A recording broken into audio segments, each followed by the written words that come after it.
ভোক্তারাং যজ্ঞ তপসাং সর্বলোক মহেশ্বরাম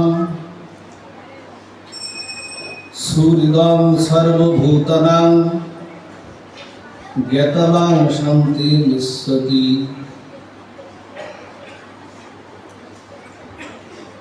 শুধু ভক্তমণ্ডলী, শ্রীমদ্ ভগবদ গীতায় সন্ন্যাস যোগের 29 নম্বর শ্লোক সংখ্যাকে এই পরম এবং চরম শ্লোকটি কুরুক্ষেত্রের যুদ্ধে ভগবান শ্রীকৃষ্ণ অর্জুনকে উপদেশ করলেন। বললেন যে সুহৃদং সর্বভূতানাং জ্ঞাতমাং শান্তি নিঃসতি। অর্জুনকে বললেন, হে অর্জুন, আমি তোমাদের সুহৃদ বন্ধু জানা, আমার মতো আপন কেউ জগতে নাই। আমি যেমন তোমার দুঃখেও যেমন আছি, সুখেও তোমার সাথে আমি আছি, আমি তোমাকে ছেড়ে যাই না। এবং আমাকে প্রাপ্ত হলে, আমাকে হৃদয়ে ধারণ করলে তুমি সংসারে শান্তি পাবে। শুধু ভক্তমণ্ডলী, জগৎ সংসারে আমাদের যে ভালোবাসা, যে সম্বন্ধটি, এই সম্বন্ধটি দুটি তত্ত্বের উপরে দাঁড়িয়ে আছে।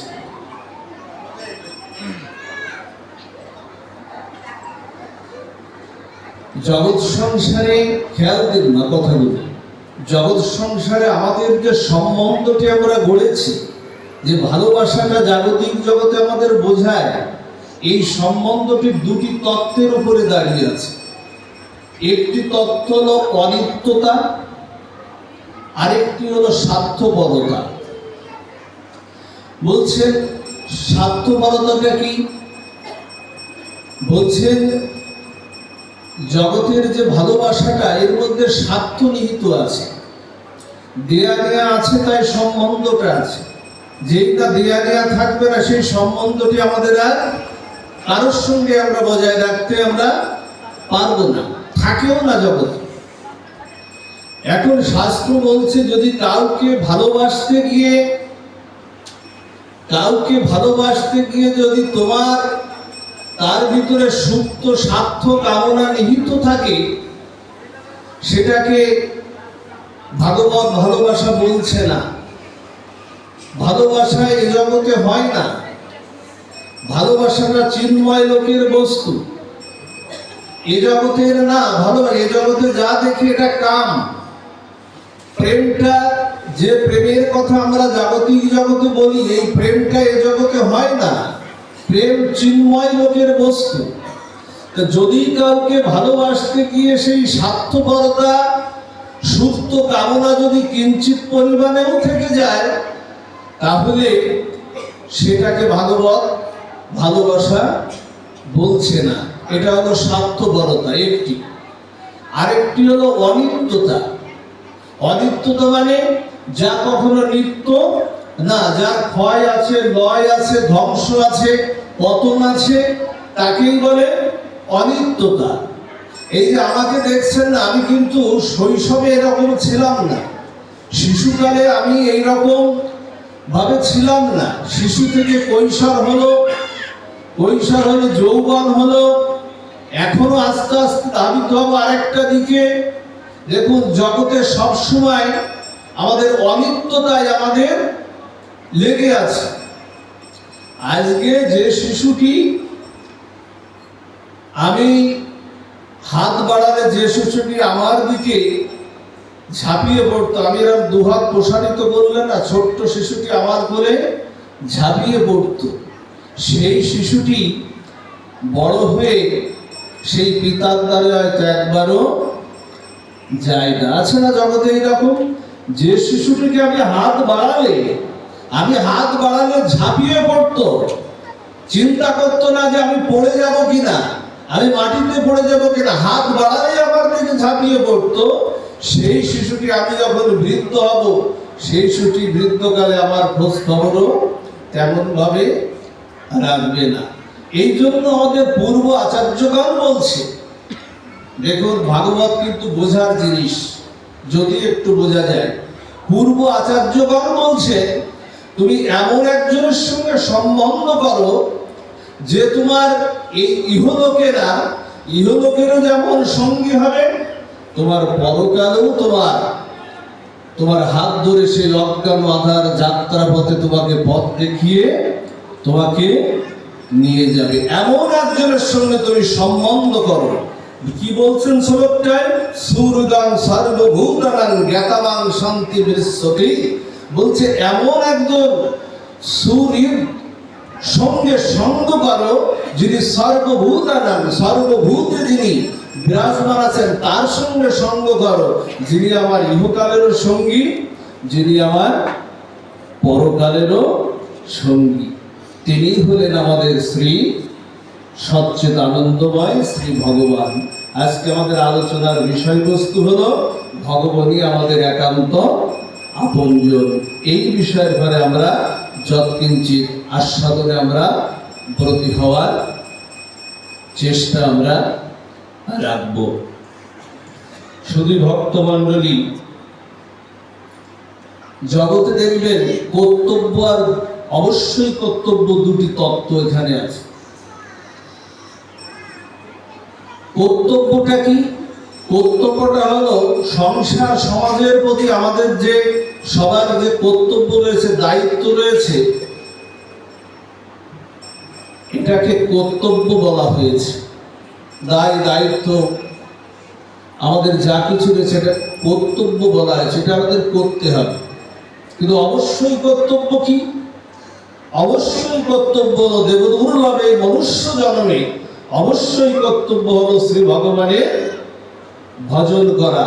সেই সুহৃদকে হৃদয়ে তাকে আসন দেওয়া, তাকে হৃদয়ের মাঝে আসন দেওয়া, এই জায়গাটায় তার আসনটা পেতে দেওয়া। কিন্তু সেই অবশ্যই কর্তব্যটা আমরা কিন্তু উল্টে দিয়েছি। আমাদের যে সংসারে যে গতাগতি, আমরা অবশ্যই কর্তব্যটা আমরা সংসারে দিয়েছি, ঘুরিয়ে দিয়েছি। আমাদের যেটা ছিল আমরা ঘুরিয়ে দিয়েছি। অবশ্যই কর্তব্য আমরা স্ত্রী পুত্র পরিজনকে দিয়ে ফেলেছি, আর কর্তব্যটা যৎকিঞ্চিৎ আকারে আমরা ভগবানকে আমরা দিয়েছি, উল্টে দিয়েছি আমরা। আচ্ছা, আমি এই যে চোখে দেখি, আমরা দেখি না? আপনি তো বলছেন যে আমি চোখে দেখছি তোমার, আসলে কি তাই? আমরা কি চোখে দেখি? কথাটা সঠিক না তো। আমরা চোখে দেখি না, কেউ আমাকে দেখায় তাই আমি দেখি। কেউ ভিতর থেকে আমাকে শক্তি প্রদান করছে, আমি দেখি তাই। আমার হাতটা কর্ম করে, আমি মনে করি আমি করি। বলছে না, পেছন থেকে ভিতর থেকে একজন শক্তি যোগাচ্ছেন, তাই আমার হাতটা কর্ম করতে পারে। আমি যখন একটা পা ফেলি, আর একটা পা যখন ফেলি, কে আমাকে এই ভিতর থেকে এই অনুভূতিটা দেয়, শক্তিটা দেয়? সে শক্তিটা দেয় কিন্তু ভগবান দেয়। আমরা রাত্রে যখন ঘুমিয়ে পড়ি, 6-7 ঘন্টা আমরা যখন ঘুমাই, আচ্ছা সকালবেলা প্রভাতে আমাদের কে জাগিয়ে তোলে? আমি যদি আর না জাগি, কে জাগিয়ে তোলে আমাকে প্রভাতে? ভগবানই জাগিয়ে তোলে। যে প্রভাত হয়েছে, ভোর হয়েছে, হ্যাঁ, এখন তো মোটর ভগবানই হৃদয়ে প্রেরণা দিয়ে, শক্তি দিয়ে আমাকে কি করে? জাগিয়ে তোলে। এগুলো আমরা একটু অনুভব করি। যিনি এত কিছু করছে, সেই অবশ্যই কর্তব্যটা সংসারে দিয়েছে, আর কর্তব্যটা ভগবানকে দিয়েছে। কর্তব্যটা কেমন? এই একটু সাধু সঙ্গে আসতে হবে, এই একটু হরিনাম জপ করতে হবে, আর এটা গতানুগতিক আমাদের একটা ভাবধারা। এই জন্য অবশ্যই কর্তব্যটা ভগবানের দিকে আমাদের দিতে হবে, আর কর্তব্যটা সংসারে দিতে হবে। যদি এইভাবে আমরা বুঝি, তাহলেই ভগবানকে আমরা একান্ত আপন ভাবে লাভ করতে পারবো।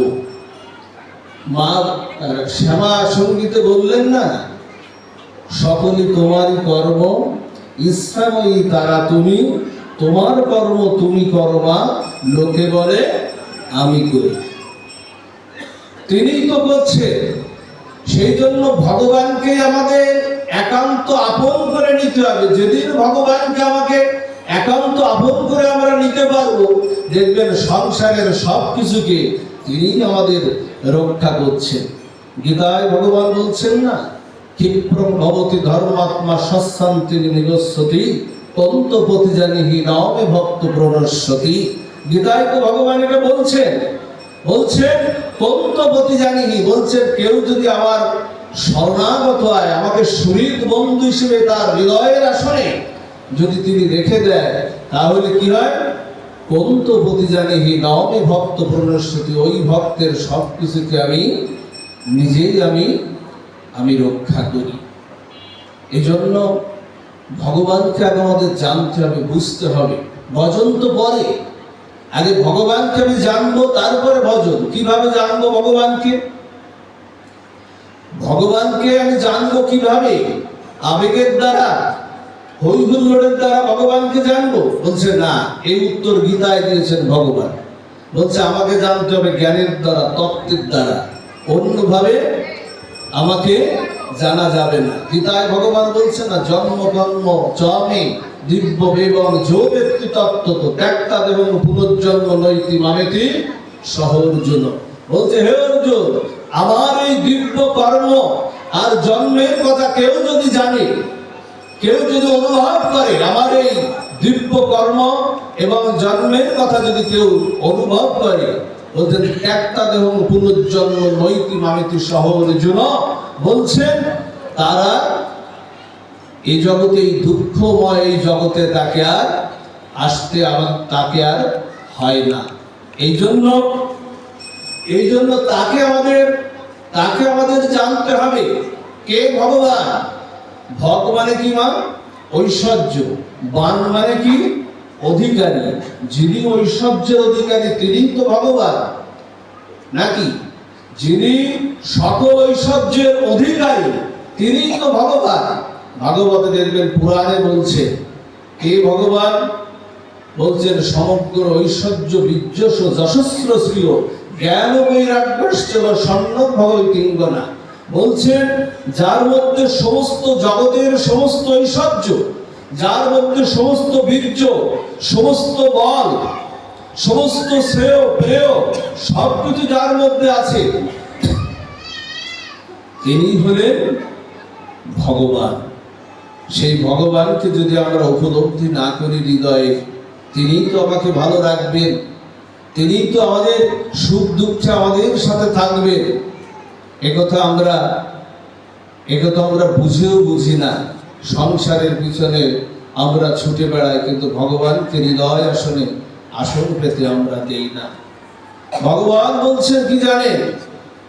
আজকে আমার জন্য যে ঠাকুর ঘরে যে আমার জন্য আসন পেতে ডাকে, নিত্য আসন পাতি না আমরা ভগবানের জন্য, শ্রী গুরুদেবের জন্য। ভগবান বলছেন আমার জন্য যে নিত্য আসন পেতে আহ্বান করে, আমার জন্য গোপালকে, নিতাই গৌরকে, রাধা মাধব বা যার যে ইষ্ট বিগ্রহকে আহ্বান করে, নিত্য আসন পেতে যারা প্রতিদিন আহ্বান করে, হে ভগবান এসো। আমি ভগবান কি করি জানো? ওই ভক্তের জন্য আমি কি করি জানো? আমার সেই গোলক বৃন্দাবনে আমি তার জন্য আমি একটা আসন পেতে রাখি, ওই ভক্তের জন্য আমি আসন পেতে রাখি। এই হলো ভগবান। তিনি আমাদের রাখবেন বিপদ থেকে। নরোত্তম ঠাকুর তো গাইলে, নরোত্তম ঠাকুর 2 লাইনেই গিয়ে দিলে, বিপদে সম্পদে রাখিবে যে পদে, তার পদ কেন ভাবনা, শুধু হরি কথা কহ, হরি গুণ গাহ, হরি নাম রসে মত্ত হও, হরি গান নীতি গাও নীতি নীতি কোন গীতি গেও না, বিপদে সম্পদে রাখিবে যে পদে, তার পদ কেন ভাবো না। ঠাকুর মশাই গিয়ে দিলেন দুই লাইনে, কেন তার কথা ভাবো না? বিপদে পড়লে তো আর কেউ আসে না। সংসারের যে সম্বন্ধ বাবা, দেখবেন স্বার্থ একটু ফুরিয়ে গেলে আমি আর ওর সঙ্গে নাই। কে হাত বাড়ায় বিপদে? গোবিন্দ ছাড়া আমার সামনে আর হাত বাড়ানোর কেউ নাই। তার মতো সুরিত সর্বভূতানাং, তিনি সর্বত্র তিনি বিরাজ করছে। আছো অনল অনিলি, চির নভনীলি, ভুদর শরীরে গহরে। আছো বিটপিলতায় জলদের গায়, শশী তারকার তপনে। আমি নয়নে বসন বাঁধিয়া, বসি আধারে মরিল কাঁদিয়া। আমি দেখি নাই কিছু, বুঝি নাই কিছু, দাউকে দেখায় বুঝায়, মলিন মর্ম মুছাই। অনুভব করি কি আমরা? তিনি আছেন হৃদয়ে, আছেন বলেই তো কথাগুলো হচ্ছে, দেখতে পাচ্ছেন, হাত পাগুলো নড়াচড়া করছে। তিনি আছেন হৃদয়ে, তাকে একটু আমাদের একটু জাগাতে হবে। এই জন্য মন্দিরে যাই, তীর্থে যাই, ভগবান দর্শনে তিনি হৃদয়ে আছেন, এই অনুভবটা আমাদের হৃদয়ে আসে না। তাই তো কবিগুরু রবি গভীর রজনীতে শান্তি নিকেতনে বসে লিখেছিলেন, আমার হৃদয়ের মাঝে তুমি লুকিয়ে আছো, আমি দেখতে তোমায় পাইনি। ওগো আমি বাহির পানে চোখ মেলেছি, আমার হৃদয় পানে আমি চাইনি। আমার সকল দুঃখ বেদনায় যন্ত্রণায় ওগো তুমি ছিলে আমার কাছে, আমি তো তোমার কাছে যাইনি। আমার হৃদয় মাঝে তুমি লুকিয়ে আছো, আমি দেখতে তোমায় পাইনি। কোথায় নাই ভগবান? সুরিত সর্বভূতানাং, যে শ্লোকটা শুরু করেছিলাম, ওদের সুরিত, এই সুরের বন্ধুরা সর্বভূতে তিনি বিরাজ করছেন প্রতিটা জায়গায়। তিনি ছাড়া আমার রক্ষা করার জগতে কেউ নাই। জানেন মা, লীলা কথার মাধ্যমে না বোঝালে না, ভালো করে বোঝাও যায় না। আগেও বলেছি এই কথাগুলো। আমাদের পঞ্চপাণ্ডবের যিনি সহধর্মিণী ছিলেন দ্রৌপদী, দ্রৌপদী তার কুলবধূকে বলছেন, উত্তরাকে বলছেন, জানো দ্রৌপদী, জগতে ভগবান ছাড়া কেউ আর আপন নাই, অন্য কেউ আমাদের রক্ষা করতে পারে না। হাতটা জড়িয়ে ধরি ঠিকই, কিন্তু অন্য কেউ আমাদের আর রক্ষা করতে পারে না। যেদিন কুরুসভায় না, কুরুসভায় যখন আমার বস্ত্র হরণটা চলছিল না, কুরুসভায় আমার বস্ত্র যখন হরণ হচ্ছিল, তখন আমার পঞ্চস্বামীর মধ্যে একজন ছিল অর্জুন, যিনি বিশ্বজয়ী ধনুর্ধারী ছিলেন। বিশ্বজয়ী ধনুর্ধারী অর্জুন, তার দিকে আমি হাত জোড় করলাম, তোমার মতো বিশ্বজয়ী ধনুর্ধারী আর কেউ নাই, তুমি আমাকে রক্ষা করো। আমার গায়ের বসন ওরা টেনে নিচ্ছে, দুঃশাসন দুর্যোধন আমার গায়ের বসনটা টেনে নিচ্ছে, আমাদের রক্ষা করো, আমাকে। নিশ্চুপ হয়ে আছে, ভীমের মতো গদাধারী আর কেউ নাই। তিনি বলছেন, আমি তোমাকে রক্ষা করতে পারছি না, যুধিষ্ঠিরও পারছে না, নকুল সহদেবও পারছে না। তখন কি করলাম? আমি আমার পিতামহ বিশ্বকে, পিতামহকে বললাম, আপনি আমাকে রক্ষা করুন, আপনি আমাকে রক্ষা করুন। তিনি নিশ্চুপ হয়ে গেলেন, বললেন, কিছু কোনো কথাই বললেন না। বলছেন, পিতামহ আপনি আমাকে রক্ষা করতে পারেন, আপনার মানে চন্দ্র সূর্যে গতিরোধ হয়ে যায়, আপনার মানে। পিতামহ ভীষ্ম যদি বানটা যদি মাটিতে দিত, মাটির থেকে জল উঠে যেত, পাতাল ফুলে জল উঠে যেত, পিতামহ ভীষ্ম তিনি রক্ষা করতে পারলেন না। গুরুদেব দ্রোণাচার্যকে বললেন, আপনি রক্ষা করুন, আপনি তো অজেয় গুরুদেব দ্রোণাচার্য, আপনি আমাকে রক্ষা করুন। কেউ আমাকে রক্ষা করতে পারলো না। আমি না এক হাত দিয়ে কাপড় ধরে আর এক হাত দিয়ে আমি গোবিন্দকে ডাকলাম, গোবিন্দ তখনও আসলেন না। কেন আসলেন না, কেন জানেন না? শরণাগতিটা যথার্থ হয়নি। আমরা একটা শ্লোক প্রায় আমরা শুনি যে সর্বধর্মান পরিত্যাজ্য মামেকং শরণং ব্রজ অহংকার সর্বপাপেভ্যো মোক্ষয়িষ্যামি মা শুচি। শুনি না এই শ্লোকটা? সর্বত্র শ্লোকটা যত শুনি না, বাস্তবতাটা অত সহজ না। আমি কৃষ্ণ ভক্ত হয়েছি, কৃষ্ণ দাস হয়েছি, হ্যাঁ, কামনা বাসনা বিদ্ধ হয়ে আছে, ওই শ্লোকটা আমার জীবনে প্রতিফলিত হলো না। শাস্ত্র বলছেন যে অল্প করে নাম আনিহ কৃষ্ণ দাস নাম। চৈতন্য চরিতামৃত বলছে অল্প করে নাম আনিহ কৃষ্ণ দাস নাম। অল্প ভাগ্যে দাস নাই করেন ভগবান। আগে তুমি সংসার থেকে হও সর্ববন্ধ নাশ, তবেই তুমি হইতে পারো শ্রীকৃষ্ণের দাস। যখন শরণাগতিটা যখন পূর্ণতা হলো না, গোবিন্দকে কি করতে হয়? গোবিন্দ আপনাকে তখনই রক্ষা করবেন সমস্ত অহংকার অভিমান, সমস্ত শরণাগতিটা পূর্ণতায় যখন পরিপূর্ণ হয়ে যাবে, গোবিন্দ আপনাকে তখন রক্ষা করবেন, এর আগে রক্ষা করবেন না। দ্রৌপদী এক হাত দিয়ে আর এক হাত দিয়ে শাড়ি রক্ষা করার চেষ্টা করছেন, আর এক হাত দিয়ে গোবিন্দকে ডাকছেন। গোবিন্দ সাড়া দেয়নি, শরণাগতিটা পূর্ণ হয়নি। দেখলেন গায়ের বসনটা এমনিই পড়ে যাচ্ছে। গায়ের বসনটা যখন দেখবেন আমাদের বিপদে আর কোনো কুলকিনারা নাই, তখন কিন্তু আমরা গোবিন্দকে ডাকি। গায়ের বসনটা যখন এমনিই পড়ে যাচ্ছে, তখন দ্রৌপদী সমস্ত বসন ছেড়ে দিয়ে ত্রাহিমাং মধুসূদন হা গোবিন্দ বলে যখন দুবাহু তুললেন, ঠিক তখনই গোবিন্দ অনন্ত বস্ত্র হয়ে গোবিন্দ সেখানে বস্ত্রের পাহাড় করে দিলেন। এই হলো ভগবান। এই জন্য শরণাগতিটা পূর্ণতায় আনতে হবে। আপনাদের মনে আছে না গজেন্দ্র মোক্ষণ লীলায়? ভাগবতে গজেন্দ্র মোক্ষণ লীলা আছে না? এই গজেন্দ্র ছিলেন কি? গজেন্দ্র ছিলেন পূর্বজন্মে ছিলেন তিনি রাজা ইন্দ্রদম্ন। অগস্ত্যমুনির অভিশাপে তিনি হয়েছিলেন হাতি হয়েছিলেন, মানে গজেন্দ্র হয়েছিলেন।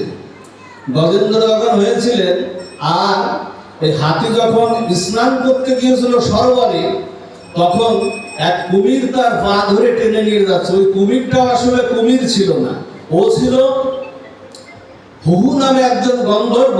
ও দেবল ঋষির অভিশাপে ও কুমির হয়েছিল। তার মানে সাধু চরণে বৈষ্ণব চরণে অপরাধ হয়েছিল, যার কারণে ইন্দ্রদম্নের মতো রাজা গজেন্দ্র হলেন, আর হুহু নামে গন্ধর্ব তিনি হলেন কুমির। গজেন্দ্র ইন্দ্রকে প্রার্থনা করলেন, প্রভু এর থেকে মুক্তির উপায় কি? বলছেন, অগস্ত্য মুনি বললেন, বহু বৎসর পরে স্বয়ং ভগবান বৈকুণ্ঠনাথ তোমার আহ্বানে সাড়া দিয়ে তোমাকে উদ্ধার করবে। আর হুহুকে বললেন, কুমির যখন হয়ে গেলেন, তখন ওই হুহু গন্ধর্ব তিনি চরণে পতিত বললেন, প্রভু আমার উপায়টা কি? আমি কি করে উদ্ধার হবো সেটা বলে দিন। হুহুকে বললেন কি জানেন? দেবল ঋষি বললেন, তোমাকে উদ্ধার করতে বৈকুণ্ঠনাথ আসবে না, কিন্তু যদি তুমি কোনো কৃষ্ণ ভক্তের চরণ জড়িয়ে ধরতে পারো, যদি কোনো কৃষ্ণ ভক্তের চরণ আষ্টে পৃষ্ঠে জড়িয়ে ধরতে পারো, ওই ভক্তের সাথে, বলছেন ওই ভক্তের সাথে তুমিও উদ্ধার হয়ে বৈকুণ্ঠ গতি লাভ করবে। আজকে সেই কুমিরকে কি করেছে? কুমির যেই না গজেন্দ্র তার সন্তান আদি সমস্ত কিছু নেমে যখন স্নান করতে গেছেন, কুমির ওই চরণ ধরে বসেছে। কি বলেছিল? যে ভক্তের চরণ যদি জড়িয়ে ধরতে পারো তাহলে তুমি উদ্ধার হয়ে। যেই না ধরে না ভিতরে যখন নিয়ে চলে যাচ্ছেন, নদীর মধ্যে সাগরের মধ্যে যখন নিয়ে চলে যাচ্ছেন, আর এই অবস্থা দেখে ওর যারা সঙ্গী ছিল, বাস্তবতা দেখুন, ওর যারা সঙ্গী ছিল তারা ওকে ছেড়ে কিন্তু চলে গেল। চলে যখন গেল, তখন ওকে আস্তে আস্তে যখন নিয়ে যাচ্ছে, ওর চেষ্টাও আর ও পাচ্ছে না। বহুদিন ধরে চেষ্টা করলেন কিন্তু পাচ্ছেন না। যখন দেখলেন আস্তে আস্তে ডুবে যাচ্ছি, আস্তে আস্তে যখন ডুবে যাচ্ছে তখন কি করলেন? সুর উঁচিয়ে বৈকুণ্ঠনাথকে আহ্বান করলেন, হে প্রভু, আর উপায় নাই, রক্ষা করো, আর উপায় নাই, আমাদের মতো করে, হ্যাঁ, আর উপায় নাই। তখন ওই রাঙা চরণের কথা, ওই রাঙা চরণের কথা কিন্তু আমাদের স্মরণ হয়। তাই তো গাইলেন, বৈষ্ণব কবি গাইলেন, ও রাঙা চরণ শরণ কেবল। কখন স্মরণ করে? বিপদের সময় ওই রাঙা চরণের কথা স্মরণ করে। যখন দেখে কেউ আর আমার উদ্ধারের কোনো উপায় নাই, তখন ও রাঙা চরণ শরণ কেবল বিচারিয়া বলছেন, বিচার করে তুমি রক্ষা করো, হ্যাঁ, বিচার করে তুমি রক্ষা করো, বিচারিয়া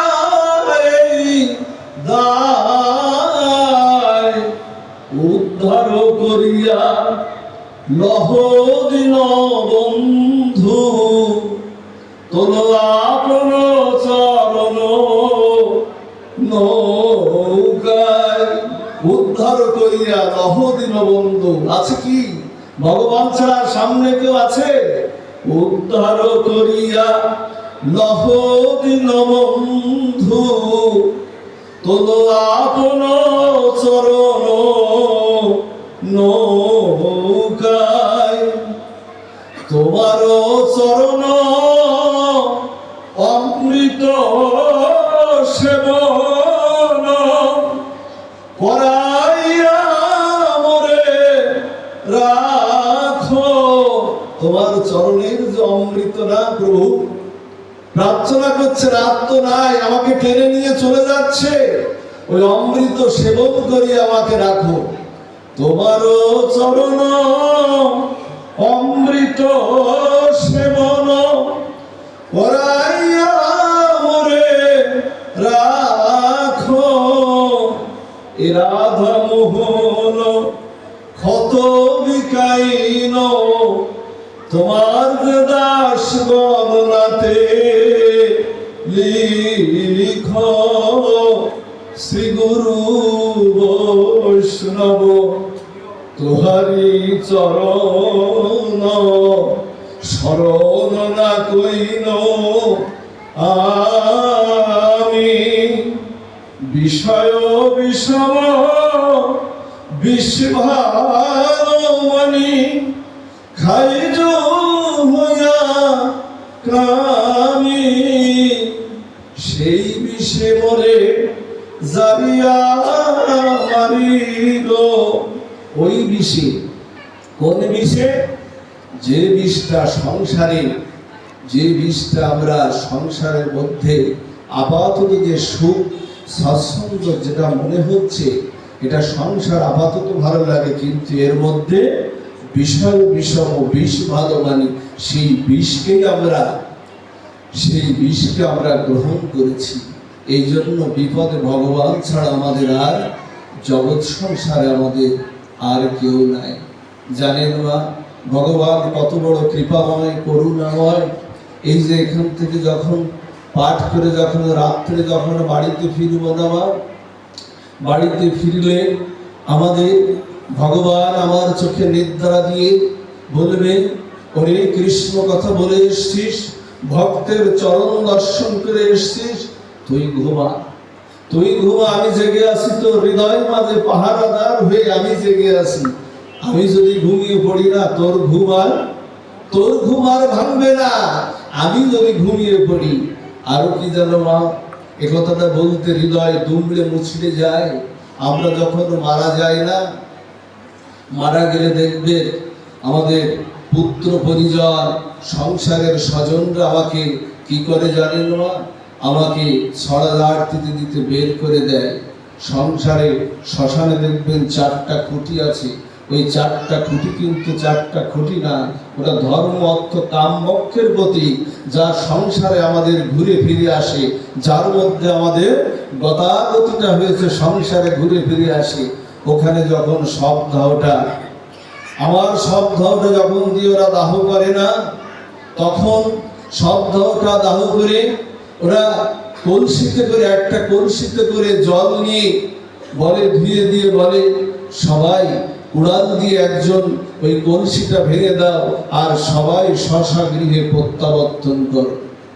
ভগবানকে বলছেন ওই আত্মারূপী ওই দেহটা বলছেন, হে প্রভু, সবাই তো চলে গেল, সবাই তো স্বস্ব গৃহে প্রত্যাবর্তন গেল, আমি তো তোমার চরণ থেকে এসেছি, আমার যাত্রা তো এই শ্মশান পর্যন্ত শেষ না, আমাকে যেতে হবে তো বহুদূর। ভগবান বলছেন আত্মাকে বলছে, দেখ, যার জন্য তুই ভালোবাসলি, যার জন্য সমস্ত জীবনটা উদয়ন্ত পরিশ্রম করে যার জন্য কাটালি, যার জন্য আমাকে ভালোবাসিসনি, ভগবান মুখী মন্দির মুখী হসনি, তারা তোকে দিয়ে গেল ওই শ্মশান পর্যন্ত। এর উপরে যাওয়ার তো আর কোনো বান্ধব নাই, এর উপরে যাওয়ার তো আর কোনো বান্ধব নাই। আত্মারূপী ওই দেহটি কেঁদে কেঁদে বলছেন, আর ভগবান ওই মহাসিন্ধুর পার থেকে দুবাহু প্রসারিত করে সেই আপনত্বকে আমরা চিনলাম না, সেই পতিত পাবন দয়ালকে আমরা চিনলাম না। তিনি দুবাহু তুলে ওখান থেকে বলছেন, মহাসিন্ধুর পার থেকে গাইলে কাজী নজরুলের বন্দনায়, ওই মহাসিন্ধুর ওপার থেকে কি সঙ্গীত ভেসে আসে, ওই মহাসিন্ধুর ওপার থেকে কে ডাকে কাতর প্রাণে, ওরে আয় ছুটে আয়, ওরে আয় ছুটে আয় আমার কাছে, ওই মহাসিন্ধু ওপার থেকে। মা যেমন সন্ধ্যা হলে সন্তানকে ডাকি, খোকা সন্ধ্যা সমাগত হয়েছে, ঘরের ছেলে ঘরে ফিরে আয়। অনাদিরাদি সচিদানন্দ ভগবান দুবাহু তুলে জগজ্জীবকে ডাকছে, ওরে আয়, ঘরের ছেলে ঘরে ফিরে আয়। আনন্দ রেখেছিল পরমানন্দ রাখে, যেখানে জরা নাই, ব্যাধি নাই, ভুয়া তৃষ্ণা নাই, আর আমার কাছে তাকে আমরা চিনলাম না, তাকে চিনলাম না। ওই কলসিটা হলো আমাদের দেহ, আর দেহের মধ্যে ওই কলসির মধ্যে যে জল, ওটা হচ্ছে আমাদের আত্মা। পিছন দিয়ে একজনে ভেঙে দিতে বললো, কেন?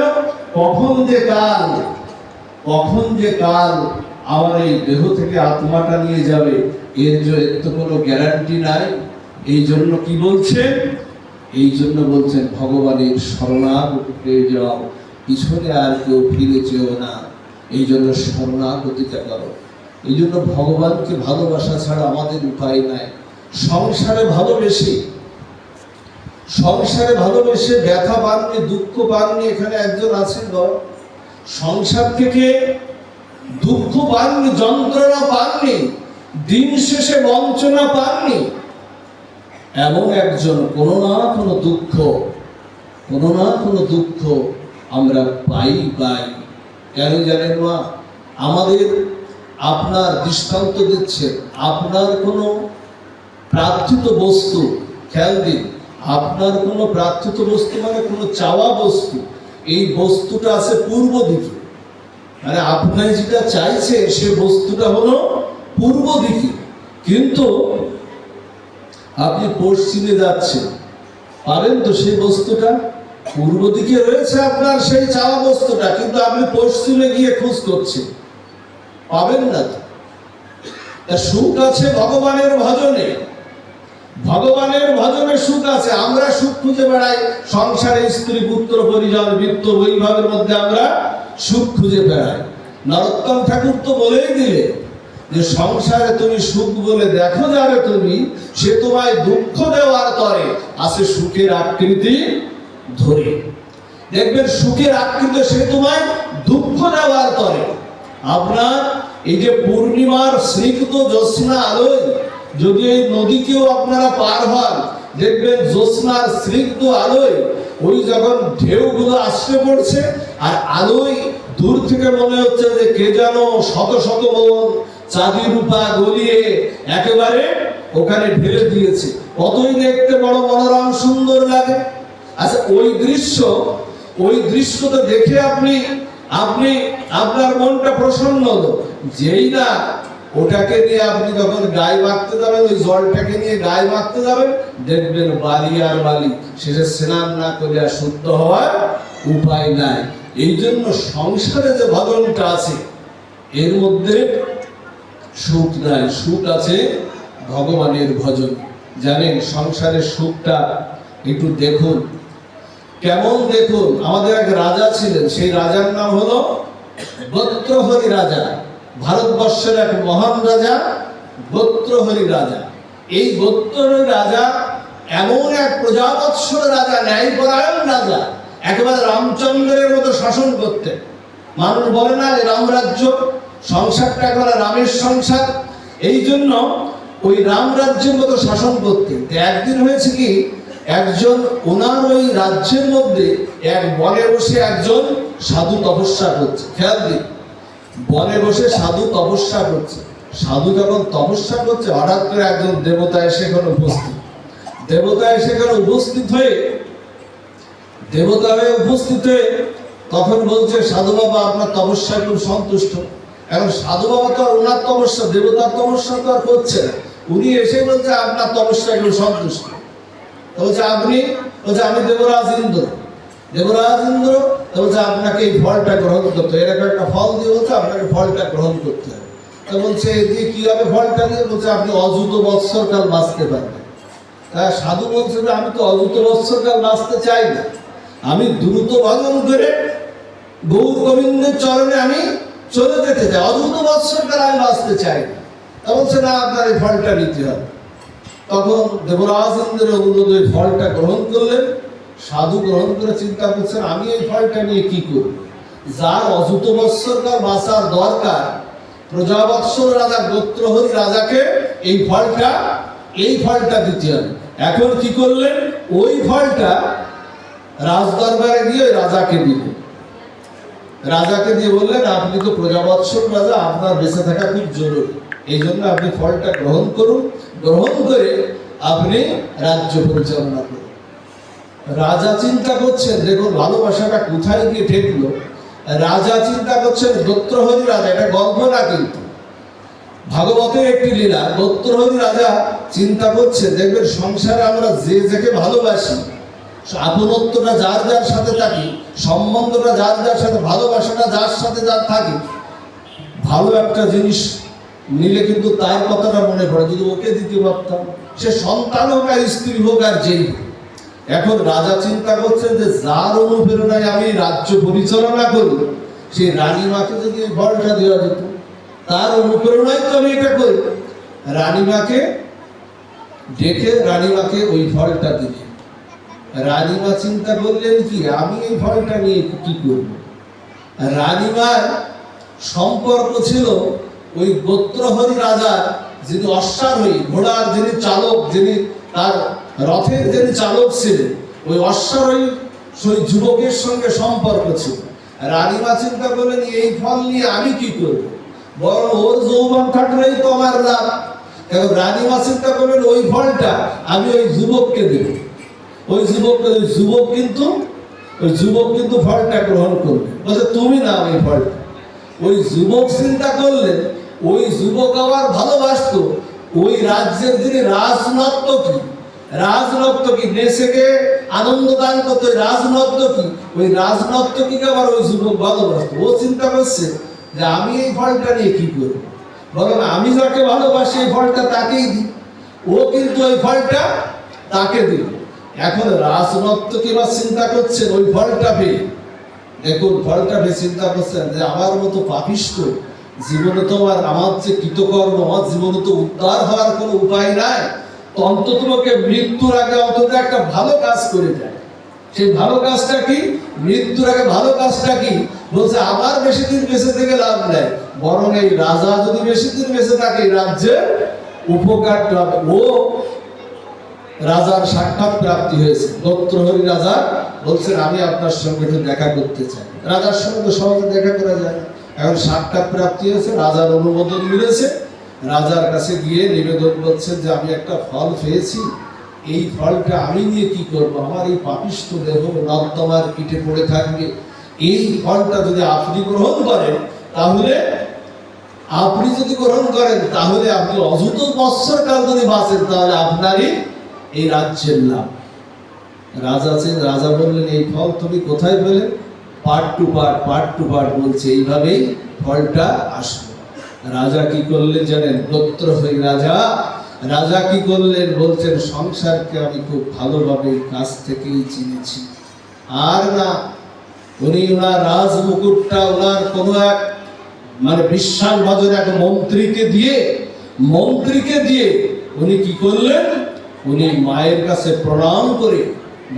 প্রণাম করে অনুমতি চাচ্ছেন। বলছেন মা, সংসারকে আমি ভালো করেই চিনেছি, তুমি আমাকে অনুমতি দাও, আমি বনে গিয়ে তপস্যা করে গোবিন্দের ভজনা করে তপস্যা দিয়ে যে কয়দিন আছে আমি গোবিন্দ পাদপদ্ম লাভ করার জন্য পরীক্ষিতের মতো কৃষ্ণ কথা হরি কথা শ্রবণ করে আমি সেই কয়দিন উদ্ধার হব। এই হলো সংসারের অবস্থা। এজন্য ভগবানকে ভালোবাসুন। ভগবানকে ভালো না বাসলে কৃষ্ণ ভুলে যে জীব অনাদি বহির্ম, অতএব মায়া তারে দেয় সংসার দুঃখ। কৃষ্ণ ভুললেই দুঃখ। সে যেখানেই আপনি থাকেন, আমেরিকায় থাকেন, ইন্ডিয়ায় থাকেন, আপনি অস্ট্রেলিয়ায় থাকেন, যেখানেই থাকেন না কেন, সনাতন ধর্ম অবলম্বী হয়ে যদি ভগবানকে ভুলে যান আপনার দুঃখের আর শেষ নেই, সব জায়গায় দুঃখ। আমেরিকার ওই শিকাগো শহরে থাকলেও দুঃখ, ওয়াশিংটনে থাকলেও দুঃখ, দুঃখের নিবৃত্তি আমার নাই। আর কৃষ্ণকে হৃদয়ে ধারণ করলেই সুখটা অনিবার্য হয়ে আপনার হৃদয়ে ধারণ করবে। যা হোক, সময় গড়িয়ে যাচ্ছে, আমরা এখন জানবো যে ভগবানকে পাবো কি করে। দেখুন, যতটুক সময় দিয়েছে না এই তত্ত্বটি ব্যাখ্যার জন্য, এতটুক সময় আসলে হয় না। আমরা এখন জানবো যে ভগবানকে আমরা পাবো কি করে, ভগবানকে পাওয়ার উপায়টা কি। ভগবানকে পাবো কি করে জানেন? ভগবানকে পাওয়ার উপায় হলো এই সাধু সঙ্গ। এই আজকে দেখুন কত বড় ভাগ্য আপনাদের, বৈশাখ মাসে আজকে প্রথম দিনটায় বিষ্ণু মধুসূদন মাস, কেশবব্রতের মাসে আপনারা কেশবব্রতের কৃপা করে একটু সময় বাড়লো, খুশি হলাম। কেশবব্রতের মাস আপনাদের একটু বলে যায়, এই মাসে তুলসী মহারানীকে একটু জল সিঞ্চন করবেন, একটু ঝরা করবেন বাড়িতে। তুলসী মহারানী এই মাসে যদি তুলসী মহারানী দেহ রাখে না তাহলে কিন্তু আর রক্ষা করার আর কেউ কিন্তু থাকবে না, ঝরা করবে। তুলসী মহারানীকে ভক্তি অর্চনার মাস, এই মাসটা পারলে একটু নিরামিষ আহার করবেন। 2টি মাস যারা আমিষ খান, আমি আপনাদের একটু আহ্বান করে যাই, অন্ততপক্ষে 2টি মাস একটু নিরামিষ আহার করুন। 2টি মাস নিরামিষ আহার করলে আপনার দেহ নষ্ট হয়ে যাবে না, বরং দেহটা আরো সুন্দর হবে। একটি হলো দামোদর মাস আর একটি হলো কেশবব্রতের মাস, এই তুলসী মহারানীকে ভক্তি অর্চনার মাস। আর আজকের এই মাসে যারা সাধু সঙ্গ, আজকের যে সাধু সঙ্গ, এই সাধু সঙ্গটা কি জানেন? একজন লিখতে বসে গেছেন, চিত্রগুপ্ত, তিনি লিখতে বসে গেছেন। এটুকু আপনাদের জীবনে কেউ কিন্তু নিতে পারবে না, এটুকু আপনাদের কাছ থেকে নিতে পারবে না। মৃত্যু হলে দেখবেন গলায় চেন থাকলে খুলে নেবে, গলায় চেন থাকলে খুলে নেবে, এক চোখে কাঁদবে আর এক চোখে খুলে নেবে, কানে কানের তা থাকলে খুলে নেবে, আমার হাতে যদি একটা আংটি থাকে খুলে নেবে। কিন্তু তুলসীর মালা কেউ ভুলতে পারবে না। দাদুর সঙ্গে তিলক যাদের আছে, বৈকুণ্ঠের চিহ্ন।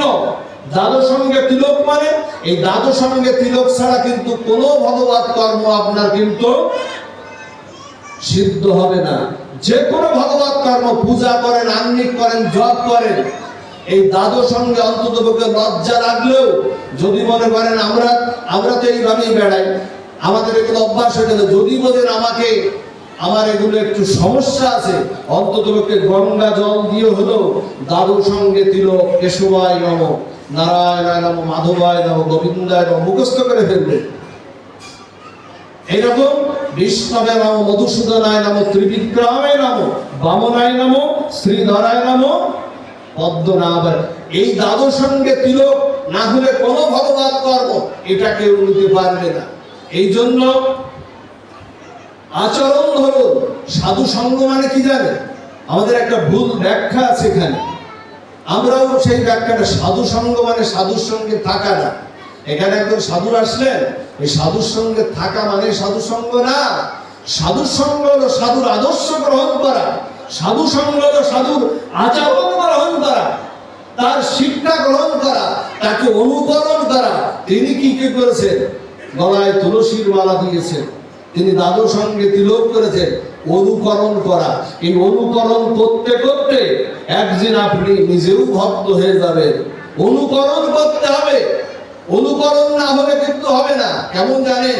মহোদয়ের বদনে শোনা একজন ব্যাত না শিকার করত, একজন ব্যাত তিনি পাখি শিকার করত। একজন হঠাৎ পথে যেতে যেতে দেখছেন যে একজন সাধুরা আসনে বসে বসে উনি হরিনাম জপ করছেন, আর উনি তো দিব্য হরিনাম জপ করছেন, আর সমস্ত বহু পাখি তার কাঁধের পরে, মাথার পরে, তার পাশে সমস্ত জায়গায় না প্রায় প্রচুর পাখি এসে উপস্থিত হয়ে তারা গুনগুন করে যেন কি গাইছে। এবার ব্যাট চিন্তা করলো যে আমি এত চেষ্টা করে একটা পাখিকে জালে আটকাতে পারলাম না, আর এখানে এতগুলো পাখি সাধুকে পরিবেষ্টিত করে। ও চিন্তা করছে কালকে আর এই ফাঁদ করবো না, কালকে আমি এই সাধুর এই অনুকরণটা করে এই ফাঁদে এই পাখিগুলোকে আমি ধরব। ওরা অনুকরণ করে ওই পাখিগুলোর অনুকরণ করে, ঠিক সাধু যেমন করে অনুকরণ একটা জায়গায় বসে ও দিব্য হরিনাম, ও কিন্তু কপটতার সঙ্গে করছে। কৃষ্ণ গালি দিতেও যদি করে কৃষ্ণের কেউ নাম উচ্চারণ, আপনি কপটতা করলেও কৃষ্ণ আপনাকে কল দিয়ে দেবে। গালি দিতেও করে যাবে কৃষ্ণের কেউ নাম উচ্চারণ, সেই নাম হয় তার মুক্তিরও কারণ। এখন ও কপটতা করে করছে, হঠাৎ করে দেখে কি অনেকগুলো পাখি এসে একেবারে ওকে তাদের পরে একবারে সাধুর মতো ওই রকম করে ঘিরে ধরেছে।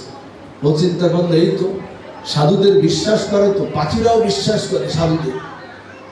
দেখবেন কুকুরগুলোরা সাধুদের পিছনে পিছনে দৌড়ায়, খেয়াল করে দেখবে কুকুর যদি থাকে না সাধুর পিছনে পিছনে দৌড়ায়। আমার তো মনে হয় ওরা ঘেউ ঘেউ করে, দেখবেন কুকুরগুলো এই হরিনাম যজ্ঞে আসে। আমার তো মনে হয় ওরা যেন অবাপ্ত কণ্ঠে বলছে, হে সাধুগুরু বৈষ্ণব, কোন জন্মের পাপের ফলে এই কুকুর জন্ম পেয়েছি, তোমাদের পিছনে পিছনে ছুটে বেড়ায়। যদি কখনো কৃষ্ণ কৃপা হয়ে তোমাদের বদলে যে হরিনাম সংকীর্তন আছে, যদি কখনো সেটা আমার বদন দিয়ে উচ্চারণ হয়। এখন অনুকরণ কত হওয়ার চিন্তা করতো, যখন পাখিগুলো ধরতে যাবে তখন ওই বিবেককে বাধা দিয়েছে। দেখবেন এই আচরণগুলো আপনার বিবেকে, তুলসীর মালা গলায় থাকলে আপনি দেখবেন সহজে মিথ্যা কথা বলতে পারবেন। এটা করে দেখবেন, সহজে মিথ্যা কথা বলতে। ও কিন্তু বিবেক বাধা দিতে বলছে, আমি তো সাধু না, আমি তো কপটতা করে এখানে হরিনাম ভজন করছি। আর এই কপটতার মাধ্যমে বিবেক জাগ্রত, ও কিন্তু আর পাখিগুলোকে আর ধরলো না। ও পথে যেতে যেতে হরিনাম করতে করতে যেতে যেতে ভাবছে, যদি শুধু সাধুর অনুকরণ করে যদি এই বিশ্বাস পাওয়া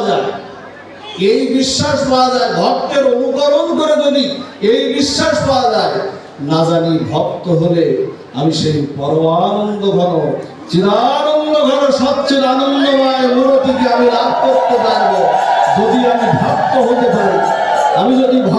পারি। এই হলো অনুকরণ। এই জন্য সাধু সঙ্গ মানে অনুকরণ। ভগবান পাবো কি করে? সবচেয়ে স্পষ্ট কথা হলো, ভগবান যারা পেয়েছে তাদের চরণ জড়িয়ে ধরো। ভগবান যারা লাভ করেছে বলছে তাদের চরণ জড়িয়ে ধরো, তোমার ভজনায় তুমি পাবে না, কিন্তু ভগবানকে যারা পেয়েছে তাদের চরণটা জড়িয়ে ধরলেই তুমি ভগবানকে পাবে। আপনাদের মনে আছে এই লীলাটা মাঝে মধ্যে আমি বলি, আমাদের মনে আছে আমাদের দক্ষিণ ভারতে ভগবানের একটি বিগ্রহ আছে, তার নাম হলো রঙ্গনাথ বিগ্রহ। কিছু কিছু বিগ্রহ আছে, সেই বিগ্রহ মানে রঙ্গনাথ, তারপরে আরো অনেক বিগ্রহ মনে পড়ছে না। এখন এই রঙ্গনাথ বিগ্রহের সেবা করত রামানুচার্য, আমাদের চার সম্প্রদায়ের একজন আচার্য আছে না রামানুচার্য, এই রামানুচার্য সেবা করত। এখন প্রতিদিন ধনুদাস নামে একজন ভক্ত, ভাগবতের লীলা কিন্তু ধনুদাস নামে একজন ভক্ত আসতেন, এসে না ওর এই স্ত্রীকে ঘোড়ার পিঠে নিয়ে না, স্ত্রীকেও পিছনে নিয়ে ও প্রতিদিন রঙ্গনাথকে এসে প্রণাম করে যেত। এরকম প্রতিদিনই আসে। একজন সাধু বলছে যে তুমি এই স্ত্রীকে নিয়ে প্রতিদিন আসো, তুমি কি প্রণাম করো, তা একে প্রতিদিন নিয়ে আসো কেন, স্ত্রীকে ঘোড়ার পিঠে করো। তাহলে স্ত্রীর রূপে এত মোহিত যে স্ত্রীকে আর বাড়ি টাড়ি রেখে আসে না, স্ত্রীকে একেবারে সাথে করে দিয়ে আসে। এখন পিছনে একেবারে সাথে করে নিয়ে আসছে। এখন বলছে কি, ওই সাধুকে বলছে ওর মধ্যে তো আমি পেয়েছি না সাধু বাবা, তুমিও বুঝবে না। বলছে তুমিও বুঝবে না, ওর রূপের মধ্যে আমি যা পেয়েছি। এই কথাটা কিন্তু হঠাৎ করে ওই রামানুচার্য, যিনি রঙ্গনাথের যিনি সেবা করেন, রামানুচার্যের কানে পৌঁছে গেছে। পৌঁছে গেলে ওকে ডাক দিয়েছে। মহতের কৃপা না হলে দেখুন কোনো কাজ হবে না, মহৎ কৃপা বিনা কোনো কার্য এই কলিযুগে ভক্তি সিদ্ধি নয়। ও না গিয়েছে, গিয়ে বলছে, রামানুচার্য বলছে তুমি কি দেখো কি প্রতিদিন? তা বলছে রঙ্গনাথকে প্রণাম করে যায় প্রতিদিনই তো প্রণাম করে যায়। বলছে না, তোমার দেখা হয়নি, তুমি ভগবানকে দেখোনি। ভগবানকে যদি তুমি দেখতে, তোমার ওই স্ত্রীর রূপে তুমি পাগল পার হয়ে যেতে না। কৃষ্ণের মধুর রূপ শুনো সনাতন, যে রূপের এক কোণ ডুবায় ত্রিভুবন, সর্বপ্রাণী করে আকর্ষণ। কৃষ্ণের এক রূপ এক ক্ষণ একটু, এক রূপে 14 ভুবন বিশিষ্ট এই ত্রিভুবনকে ডুবাচ্ছে, না জানি তার পুরো রূপে কি মাধুর্য। বলছে তোমার দেখা হয়নি, এসো। তুমি আমার রঙ্গনাথকে দেখলেও স্ত্রীর দিকে আর তাকাতেও পারবে না, যে রূপে তুমি মোহিত হয়েছে। কি করলেন জানেন? ওর হাতটা ধরে না, মহতের এই জন্য হাতটা ধরত, ওর হাতটা ধরে না পর্দাটা, ভগবানের সামনে পর্দাটা সরিয়ে না, শুধু রঙ্গনাথের দিকে তাকিয়ে বললেন, হে প্রভু, তোমার ওই মাধুর্য রূপ মাধুরী একবার দেখাও। এই স্ত্রীর রূপে পাগল বাড়া তুমি একবার দেখাও। তখন যেই না রামানুচার্য আহ্বান করেছে, রামানুচার্য আহ্বান করার সাথে সাথে ওখানে রঙ্গনাথ আর বিগ্রহ রূপে দেয় একেবারে ওই ভক্তের সামনে, আর রঙ্গনাথের রামানুচার্যের সামনে একেবারে শ্যাম সুন্দর রাধার মুরারি মোহন, রাধা রমন রূপে সেখানে আবির্ভূত হয়েছে একেবারে সামনে একেবারে আবির্ভূত হয়ে। ওই দৃশ্য দেখে না ও মাটিতে পড়ে গেছে, আর মাটিতে পড়ে গেছে। প্রভু আরেকবার দেখাও। বলছে আরেকবার দেখাও তোমার এই রূপ। ওরা আর কোনোদিন বাড়ি ফিরে যায়নি রঙ্গনাথের সেবায় বলে গেল। এই জন্য মহতের হাতটা ধরতে হবে, আর কি করতে হবে? সর্বভূতে ভগবানকে দর্শন করতে হবে। প্রত্যেকটা জীবের ভিতরে একটা পিপিলিকাও পথ চলতে গেলে চিন্তা করতে, একটা পিপিলিকার মধ্যে ভগবানের পরমাত্মাকে দর্শন করতে হবে। যদি সেটা না হয় তাহলে কিন্তু ভগবান কৃপা করবেন না, আর ভগবান লাভ হবে না। সাধু সঙ্গে কি হবে? এই সাধু সঙ্গে চিত্ত শুদ্ধি হবে। চিত্ত শুদ্ধি হলে কি হবে? আহার শুদ্ধি হবে। আহার শুদ্ধি হলে শত শুদ্ধি হবে, আর শত শুদ্ধি হলে গোবিন্দ দর্শন হয়ে যাবে। আর সর্বজীবের মধ্যে ভগবান দর্শন করতে হবে। কেমন জানেন? সর্বজীবের মধ্যে ভগবান কেমন দর্শন? একটা কুকুরের মধ্যে ভগবান দর্শন করতে হবে। বৈষ্ণব ভক্ত হইয়া হইবে তুমি নিরভিমান। জীবের সম্মান দিবে কৃষ্ণ অধিষ্ঠান। জীবিকের প্রত্যেকের ভিতর জীবকে সম্মান দিতে হবে। আমাদের একজন ঠাকুর ছিলেন নামদেব আচার্য। এই নামদেব আচার্য একদিন কি করছে জানেন? বৃক্ষতলে বসে বসে না, আশ্রম থেকে যাচ্ছেন কোথায়, বৃক্ষতলে বসে উনি রুটি ভোগ, রুটিটা না একটু মাখন লাগিয়ে রুটিটা নিবেদন করবেন ভগবানকে। জানেন এখানে শিক্ষণীয় কথা, যারা অন্নভোগ নিবেদন করবেন ভগবানকে অবশ্যই কিন্তু ঘি কিন্তু লাগবে, ঘি ছাড়া কিন্তু কোনো ভোগ হবে না। যদি আপনার সমস্যাও থাকে, সিটে ফুটা দিলেও ঘি ছাড়া কিন্তু অন্নভোগ ভগবান গ্রহণ কিন্তু করবে না। রুটি ভোগ যারা লাগান তারাও একটু ঘি মাখন রুটিতে একটু লাগিয়ে দিবেন, ঘি ছাড়া কিন্তু ভগবান ভোগ কিন্তু গ্রহণ করেন না। উনি যখন মাখনটা যখন লাগাতে যাবে, ঠিক এই পর্যায়ে নামদেব আচার্য এই পর্যায়ে হঠাৎ করে একটা কুকুর এসে সো মেরে ওই তিনটা রুটি নিয়ে একেবারে সো মেরে চলে যাচ্ছে, আর নামদেব পিছনে পিছনে দৌড়াচ্ছে। আরে প্রভু দাঁড়ান, প্রভু দাঁড়ান, কুকুরকে প্রভু বলা শুরু করে দিয়েছে। আরে প্রভু দাঁড়ান দাঁড়ান, আরে শুধু রুটি নেবেন কেন, একটু মাখনটা লাগিয়ে দিই, প্রভু দাঁড়ান দাঁড়ান, প্রভু দাঁড়ান। কুকুরও দৌড়াচ্ছে, নামদেবও দৌড়াচ্ছে।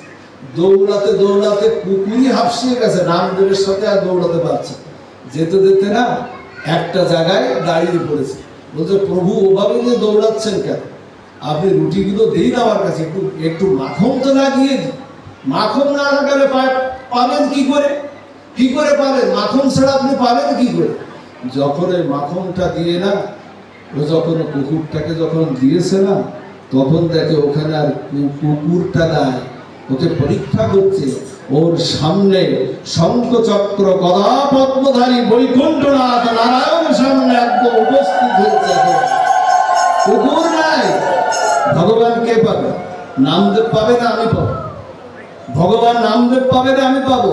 এইভাবে জীবের মধ্যে সর্বজীবের মধ্যে ভগবানকে দর্শন করতে হবে, তাহলেই ভগবান কিন্তু লাভ হয়ে যাবে।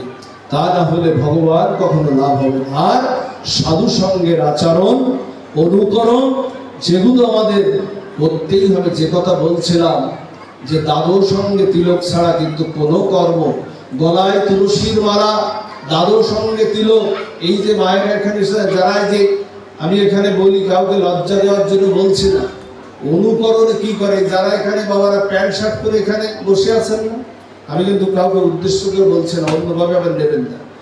আপনারা যারা প্যান্ট শার্ট করে বসে আছেন, আপনারা একদিন শুধু একটু ধুতি উত্তরীয় দাদুর সঙ্গে তিলক কেটে একটা এই উত্তরীয় বসন আপনারা নিয়ে এখানে উপস্থিত হয়ে সাধুর সঙ্গে আসেন, দেখবেন এখন যে চিত্তের আপনাদের ভাব আর ওই পোশাকে আপনাদের চিত্তের ভাব একেবারে আকাশ পাতাল ব্যবধান হয়ে যাবে।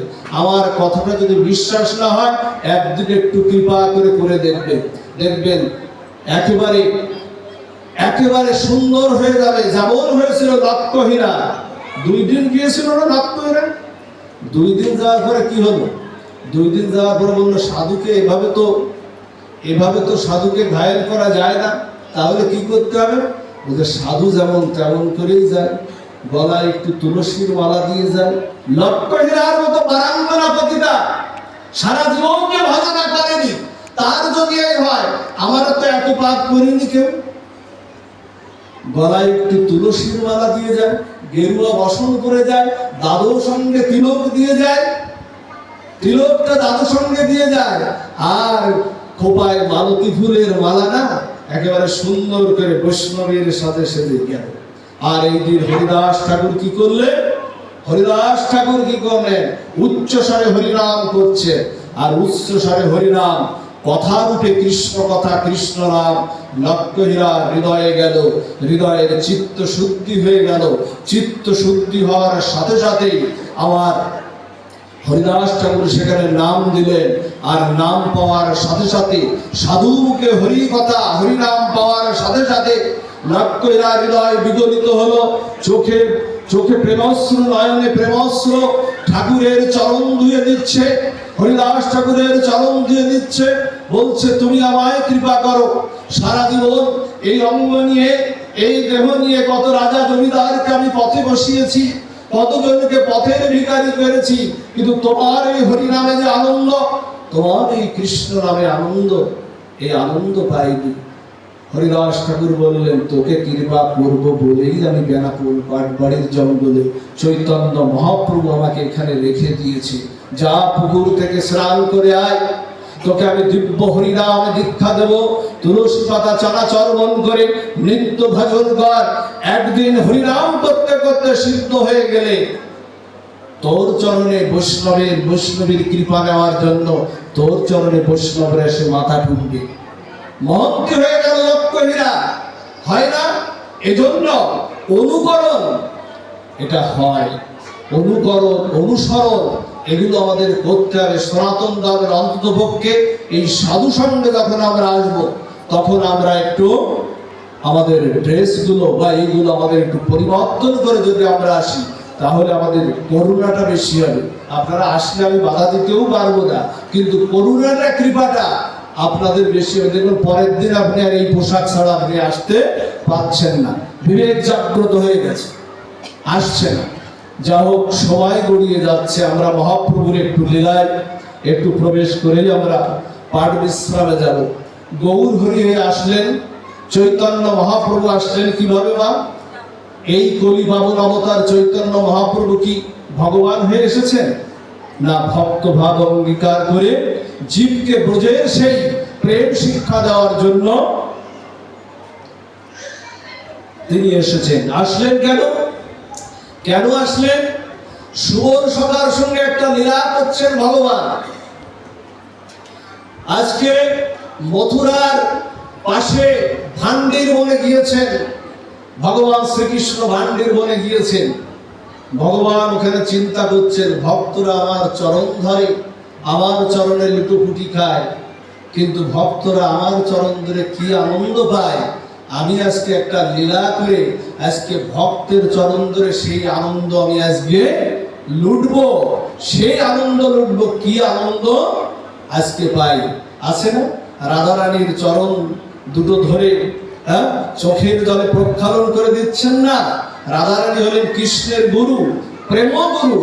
দেহি পদ পল্লব মৌদারাবা। কৃষ্ণ ভগবান রাধারানীর চরণ ধরেছেন দুহাতে, দুহাতে দেবে চোখের জলে চরণ প্রক্ষালন করে দিচ্ছেন, বলছেন এই চরণে এত আনন্দ, ভক্ত চরণ ধরে এত আনন্দ। আজকে ভগবান চিন্তা করছেন, আমি একটা আজকে লীলা করব। সেই লীলাটা কি? হঠাৎ করে সুবলকে ডাকলেন, সুবল, আমার বড় ক্ষুধা লেগেছে, সুবল আমায় কিছু খেতে দেবা। সুবল বলছে, একটু আগে তোকে যে খাওয়ালাম। বলছে, মা যশোদা যা পাঠিয়েছিল একটু আগেই তো তোকে খাওয়ালাম, এখন কোথায় আমি খাবার পাবো? আর তো খাবার নাই, আর তো খাবার নাই। তো বলছে, বনের থেকে যদি দুটো একটা ফল পেড়ে আমাকে দিতি সুবল, আমার ক্ষুধাটা মিটতো। আমি যদি মা যশোদা আমার পাশে থাকতো, মা আমাকে মুহূর্তের মধ্যে ননিসেনা সন্দেশ আরো কত উপকরণ নিয়ে আসতো। তখন চিন্তা করছে, মা এমন করে ওকে খাওয়ায়, আজকে যদি ওর ক্ষুধা লেগেছে, যদি না দিতে পারি, হঠাৎ করে কি করে দিলাম? বলছে, যা বন থেকে দুটো ফল পেড়ে নিয়ে। সুবল গেছে, আরো সখাদের নিয়ে সুবল গেছে। খেয়াল করুন মা, সুবল গেছে আরো সখাদের নিয়ে ফল পাড়তে। হঠাৎ করে গোবিন্দ কি করলেন জানেন? গোবিন্দ যোগমায়াকে নির্দেশ করলেন, যোগমায়াকে নির্দেশ করলেন, হে যোগমায়া। যোগমায়ার মাধ্যমেই তো কৃষ্ণ লীলা করেন গোবিন্দ। যোগমায়াকে নির্দেশ করলেন যে গাছ যেন সুবল হাতে না পায়, সুবল যেন ওই গাছটা হাতে না পায়, কোনো ফলের গাছ যেন সুবল হাতে না পায়। হঠাৎ করে না, গাছগুলো ছিল হাতের মাথায়, হঠাৎ করে গাছগুলো যেন উপরে উঠে গেল। সুবল আর পাড়তে, ফল আর পাড়তে পারছে না। সুবল ফল পাড়তে পারছে না, চেষ্টা করেও পারছে না। যত চেষ্টা করে তত গাছ উপরে ওঠে। গোবিন্দের লীলা তো। এখন এসে বলছে, হ্যাঁ রে কানাই, আমি তো ফল পাড়তে পারলাম না, আমি তো হাতের নাগালে পেলাম না ফলগুলো, এখন কি করি? তখন কানাই বলছে, এইবারই তো আমাকে করতে হবে। বলছে, তাহলে এক কাজ কর, চল আমাকে নিয়ে চল, আমার কাঁধে উঠে না। ভগবান বলছেন আজকে ভক্তের চরণ নেওয়ার জন্য আজকে নিজের কাঁধে উঠাচ্ছে, বলছে আমার কাঁধে ওঠ সুবল, আমার কাঁধে উঠে তুই ফল পা, তাহলে তোর আর ফল পেতে দেরি হবে না, সহজেই তুই পাবি। সুবল আজকে ভগবান অনন্ত বিশ্ব ব্রহ্মাণ্ডের অধীশ্বর, ব্রহ্মা শিব যার ধ্যানে না পায়, সমস্ত দেবতা কোন বাঞ্ছিত প্রেমধন, হাজার বছর ধরে তুলসী দিয়েও, হাজার বছর ধরে তপস্যা করলেও, যাগযজ্ঞাদি করলেও যাকে পাওয়া যায় না, আজকে ভগবানের স্কন্ধে উঠে সুবল ফল পাচ্ছেন। আর সুবলের চরণ দুখানি ভগবান তার বক্ষের মধ্যে নিয়ে তখন সে আনন্দ অনুভব করছে, বলছে এই তো ভক্তরা আমার চরণ ধরে যে আনন্দ পায়, সেই একই আনন্দ আমি আমার ভক্তের চরণ ধরে পাচ্ছি। ভগবান আজকে কাঁদছেন। হঠাৎ করে সুবল দেখছেন কি জানেন, ভগবান, হ্যাঁ রে গোপাল তুই কাঁদছিস কেন, তুই কি আমার ভাবটা বহন করতে পারছিস না? বলছেন সুবল অনন্ত বিশ্ব ব্রহ্মাণ্ডকে ধারণ করে আছে, অনন্ত বিশ্ব ব্রহ্মাণ্ডকে ধরে আছে, তোমার মতো সুবল গোবিন্দের কাছে, গোপালের কাছে কতটুকু ভার জানেন? চোখের জলে ভক্তের চরণ ধুয়ে দিচ্ছেন, বলছেন আমি তোমার সাথে লীলাটা করলাম কেন জানো, তুমি তো আমায় চরণ দেবে না, তোমার চরণটা বক্ষে নেওয়ার জন্য কেমন প্রেম হয়, কেমন আনন্দ হয়, সেই আনন্দটা পাওয়ার জন্য আজকে ভক্তের চরণ আজকে আমি বক্ষে ধারণ করেছি। দুবাহু উত্তোলন করে বললেন, হ্যাঁ সুবল জগৎকে আজকে কথা দিলাম, যখন দাপর লীলা সাঙ্গ করে আমি কলিযুগ পাবন অবতার হয়ে গৌর হরি হয়ে নবদ্বীপ নদীয়ার আকাশে যখন উদিত হব, তখন আমি ভগবান হয়ে না, ভক্ত ভাব অঙ্গীকার করে হরিনাম নিয়ে ভক্তের চরণে লুটোপুটি খেয়ে আমি হরিনাম পালন করব। এই হলো ভগবান আজকে ভক্তের চরণে লুটোপুটি যাচ্ছে, ভক্তের চরণে বহু কৃষ্ণ লহ কৃষ্ণ, বহু কৃষ্ণের নাম রে। আর নিত্যানন্দকে পাঠালেন, শুনো শুনো নিত্যানন্দ, শুনো হরিদাস, সর্বত্র আমার আজ্ঞা করহ প্রকাশ, অধি ঘরে গিয়ে করো এই ভিক্ষা, বলো কৃষ্ণ বহু কৃষ্ণ, করো কৃষ্ণ শিক্ষা। আজকে কি করলেন জানেন? নিত্যানন্দ হরিদাসকে পাঠাচ্ছে। আচ্ছা এত ভক্ত থাকতে মহাপ্রভুর বহু গৌর পরিবার ছিল না, এত ভক্ত থাকতে নিত্যানন্দ হরিদাসকে পাঠালেন কেন? এগুলো আমরা একটু চিন্তা করেছি না? নিত্যানন্দ হরিদাসকে পাঠালেন কেন? মহাপ্রভুর তো শত শত গৌর পরিবার ছিল। কি বললেন জানেন মহাপ্রভু?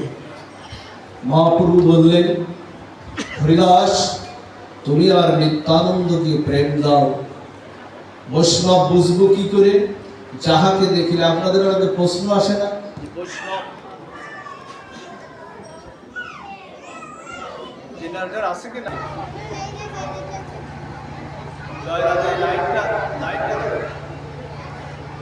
বৈষ্ণব চিনব কি করে, আপনাদের প্রশ্ন থাকে না? আমার মতো এরকম কপট বেশ সাজা বৈষ্ণব তো অনেকেই আছে, চিনব কি করে? চেনার একটাই লক্ষণ, দেখবেন যাহাকে দেখিলে মুখে আইসে কৃষ্ণ নাম, তাহাকে জানিবে তুমি বৈষ্ণব প্রধান। বলছেন হরিদাস, যখন হরিদাসকে পাঠালাম কেন জানো? হরিদাসের মতো পরম বৈষ্ণব দেখলে হৃদয়ের চিত্ত শুদ্ধি হবে, ভক্তের হৃদয়ের মলিনতা কেটে যাবে। আর যখন হৃদয়ের চিত্ত শুদ্ধি হবে, নিতাইকে বললেন, হে নিতাই, পাত্র যখন তৈরি হবে, ওই পাত্রের মধ্যে তুমি ব্রজপ্রেম রাধা প্রেম দিয়ে, কৃষ্ণ নাম দিয়ে ভক্তকে উদ্ধার করবে। এই জন্য নিত্যানন্দ হরিদাসকে পাঠালেন। জগৎ ডুবিল জীবের বীজ হইল নাশ, ইয়া হেরি পঞ্চজনের পরম উল্লাস। আজকে পঞ্চতত্ত্ব দেখবেন, এখানে পঞ্চতত্ত্ব ভগবান আছে না? পঞ্চতত্ত্ব ভগবান আজকে উল্লাস করছেন যে জগৎ ডুবিল জীবের বীজ হইল নাশ। বন্যা এলে যেমন ক্ষেতের বীজের তলা বন্যার প্রবল স্রোত দ্বারায় ক্ষেতের দেখবেন বীজতলাটা উৎপাদিত হয়ে যায়, আর আজকে পঞ্চতত্ত্ব নিতাই গৌরের প্রেম বন্যায় আজকে জীবের হৃদয় থেকে কামনা বাসনার বীজ উৎপাদিত হয়ে যাচ্ছে। এই জন্য বলল, জগৎ ডুবিল জীবের বীজ হইল নাশ। ওমা কত বড় কৃপা এই কলিযুগে আমাদের এত বড় কৃপা আর কেউ করেনি। আমাদের যে চন্দ্র আলো দেয় কখন? চন্দ্র আলো দেয় রাত্রে না? চন্দ্র আলো দেয় রাত্রে, আর সূর্য আলো দেয় কখন? দিবাভাগে। আচ্ছা, চন্দ্র সূর্য একসাথে আলো দেয় কি কখনো? চন্দ্র সূর্য একসাথে কিন্তু আলো দেয় না। কিন্তু কলিযুগের জীবের হৃদয়ের ভাগ্য আকাশে এমন আমাদের এমন কৃপা, এমন করুণা, আজকে নিতাই গৌরের মতো, আর নিতাই গৌরের মতো চন্দ্র সূর্য আজকে একসাথে উদিত হচ্ছে। সেই হলো কৃষ্ণ নাম, সেটাই হলো হরিনাম। এই জন্য পঞ্চজন আজকে উল্লাস করছে, নিতাই গৌর আজকে উল্লাস করছে। আজকে মহাপ্রভু কি করছেন জানেন? মহাপ্রভু বলছেন, আপনি বলতে পারেন ভগবান যার পাত্র নাই তুমি তাকে দান করবে। পাত্র বিচার না কুরুতে দেয়াদেন বিমর্শক কাল পতিত্ব প্রভু। প্রভাদানন্দ সরস্বতী মহারাজ বলছে ভগবান আজকে কি করলেন? পাত্র বিচার না করে এই হরিনাম যেচে দিলেন। এই হরিনাম জীবের দুয়ারে দুয়ারে যেতে দিলেন। কার পাত্র নাই, কার পাত্র আছে, কার ভজন আছে নাই, মহাপ্রভু সেটা বিচার করলেন না। মহাপ্রভু বললেন যার পাত্র নাই আমি পাত্র তৈরি করে দেবো। তাহলে তোমাদের তো আপত্তি নাই, পাত্র আমি তৈরি করে দেবো। কি করলেন জানেন? মহাপ্রভু নিজে যা আস্বাদন করলেন কলির জীবের, আজকে নিজে যা আস্বাদন, সবাইকে সেই ব্রজপ্রেম রাধা প্রেম দিলেন। সেই কৃপাটা কাল থেকে যে হরিনাম হবে না মা, হরিনাম কি? কাল থেকে যে যজ্ঞ হবে, যজ্ঞ অর্থাৎ কি? উৎসব অর্থাৎ দেওয়ার পালা। কাল থেকে আমাদের পালাটা হবে দেওয়ার পালা। নিজের যা কিছু আছে সবকিছু আজকে উজাড় করে দেব। নেওয়ার পালা না, যজ্ঞ হচ্ছে দেওয়ার পালা। আর নিজে যত হীন কাজ করতে পারবে তত কৃষ্ণ ভক্তি আপনার হৃদয়ে তত দ্রুত প্রসারিত হবে। আপনাদের মনে আছে না যুধিষ্ঠিরের রাষ্ট্র যজ্ঞে ভগবান শ্রীকৃষ্ণ দুটি কাজ নিয়েছিলেন। আস্ত যজ্ঞে সেটা আজকাল আর নাই। একটা হলো এটো পাতা তোলার দায়িত্ব ভগবান যজ্ঞেশ্বর সেই দায়িত্ব নিয়েছিলেন। আর একটা দায়িত্ব নিয়েছিলেন যুধিষ্ঠিরের সেই রাষ্ট্র যজ্ঞে যত ভক্ত প্রবেশ করবে প্রত্যেকের চরণ ধৌত করার দায়িত্ব ভগবান শ্রীকৃষ্ণ নিয়েছিলেন। এই হলো যজ্ঞমা। যজ্ঞ মানে সেবা, যজ্ঞ মানে নত হয়। এই যে দেখেন এখানে কিন্তু আম্রপল্লব দিতে হয়তো দেয়নি, আজকাল অনেক জায়গায় দেয়। আম্রপল্লব দেয় কেন? দেখবেন আম্রপল্লবের এখানে আছে আম্রপল্লব। আম্রপল্লবটা কেন দেয়? ওর অগ্রভাগটা দেখবেন নুয়ে আসে, আনন্দ হয়। কাল থেকে যে হরিনাম যজ্ঞ হবে, যারা এই যজ্ঞের আয়োজন করেছে, যেসব ভক্ত মন্ডলী থাকবেন সেবার জন্য, তোমাদের জ্ঞানেন্দ্রিয় কর্মেন্দ্রিয় গুলো চক্ষু কর্ণ জিহ্বা নাসিকা ত্বক বায়ু বাক পানি বায়ুপদ উপস্থ, এই পঞ্চেন্দ্রিয় জ্ঞানেন্দ্রিয় গুলো যেন ভক্ত সেবায় যেন নত হয়, আনত হয়, প্রণত হয়। এই হলো সেবা। যজ্ঞ মানে আয়োজন করলাম তা তো না।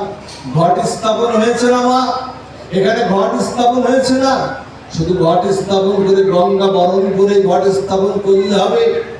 বলছেন অধিবাসে বলছে যে ওই ঘট স্থাপন প্রকৃত ঘট স্থাপন নয়। ওই যে মাটির ঘরটা স্থাপন হয়েছে, ওই মাটির ঘরটা তৈরি করতে কুম্ভকারকে 5টি উপাদান লাগাতে হয়েছিল।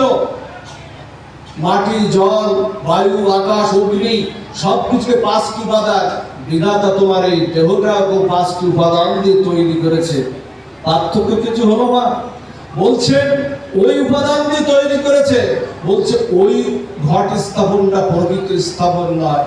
আজকে তোমার দেহ ঘটটাই গোবিন্দ চরণে স্থাপন করতে হবে, তবেই স্থাপিত হবে, তবেই স্থাপিত হবে। জানি না নিজের দেহ ঘটটাকে গোবিন্দ চরণে স্থাপিত করতে হবে, করেছি কিনা। ওর তলে দেখবেন একটা কাদা, একটা কুণ্ডলী দেওয়া আছে। কাদা দেওয়া আছে না? মাটির ঘটের তলে একটা কাদা দেওয়া আছে না? কাদা কি? কাদা তো কোমল, মসৃণ, নরম। কাদা তো কঠোর নয়। কালকে যারা দরিদ্র নারায়ণ সেবক, সাধুগুরু বৈষ্ণবের সেবক, সেবা করতে যারা উন্মুখ হয়েছে, তাদেরকে কাদার মতো নরম কোমল মসৃণ হতে হবে, যেন তোমার অহং না থাকে যে এই যজ্ঞের আমি কর্তা। গোবিন্দ বললেন না কুরুক্ষেত্রে যে নিমিত্ত মাত্র ভবসভ্য সাচিনা, হে অর্জুন তুমি শুধু নিমিত্ত মাত্র হও, তোমার যেন অহং না থাকে যে আমি যুদ্ধের কর্তা, আমি বড় ধনুর্ধারী, আমি যুদ্ধের কর্তা। এই ভাব নিয়ে যজ্ঞ করলে যজ্ঞ ফলপ্রসূ হবে।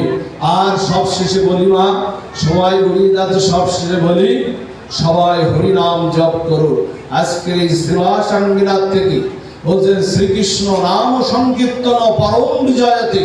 তুমি যদি বিজয়ের পতাকা, বিজয়ের নিশানা যদি উড়াতে চাও, তাহলে তোমাকে হরিনাম তোমাকে জপ করতে হবে। 6 মালা, 8 মালা, 10 মালা প্রত্যেকে যার যার ঘরে মহাপ্রভু চেয়েছিলেন যে সমমিশ্র কলিযুগে নাহি তবে যোগ্য, যে জনা কৃষ্ণ ভজে তার মহাভাগ্য।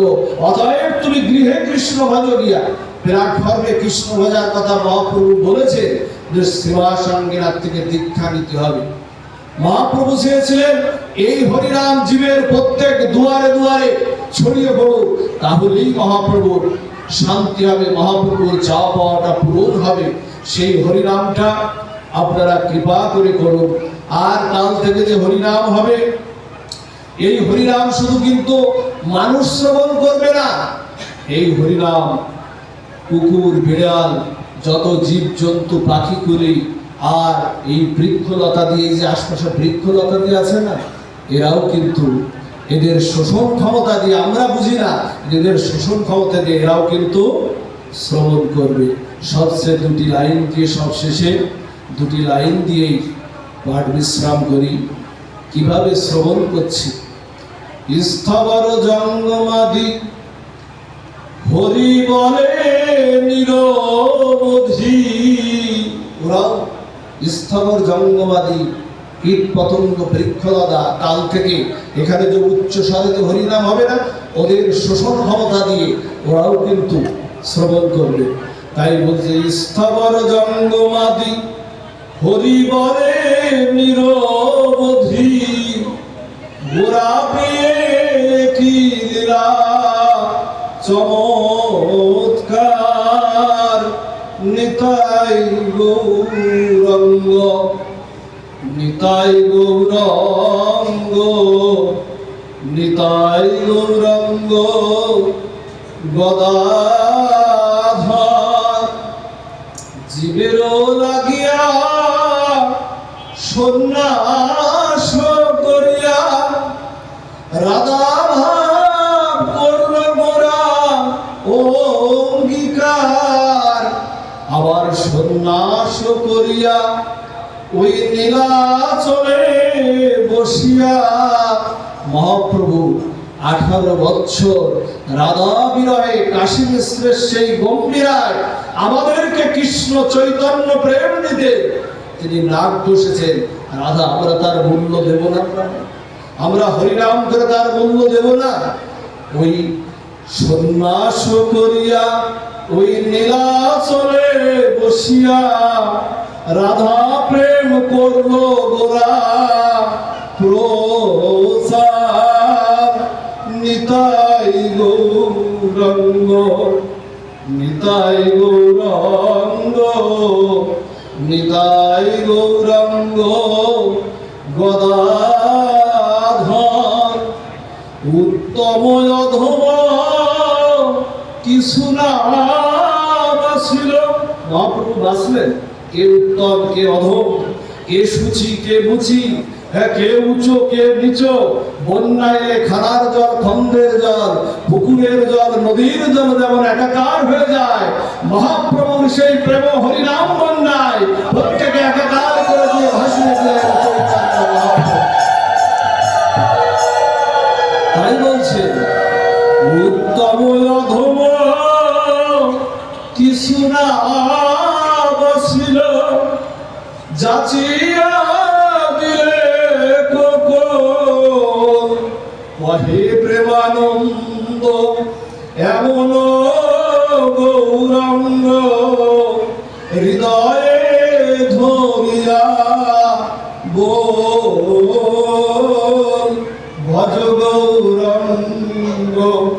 লহ গৌরঙ্গ কহ গৌরঙ্গের নাম রে। যে জনা গৌরঙ্গ ভজে সে হয় আমার প্রাণ রে। তুমি গৌরাঙ্গ জপিলে গৌরাঙ্গ ভজিলে দুঃখের অবসান রে। আমার সাথে সবাই একটু হাত তুলেন। গৌরাঙ্গ বলিয়া দুবাহু তুলিয়া নাচিয়া নাচিয়া বেড়াও রে। ভজ গৌরাঙ্গ লহ গৌরাঙ্গ কহ গৌরাঙ্গের নাম রে।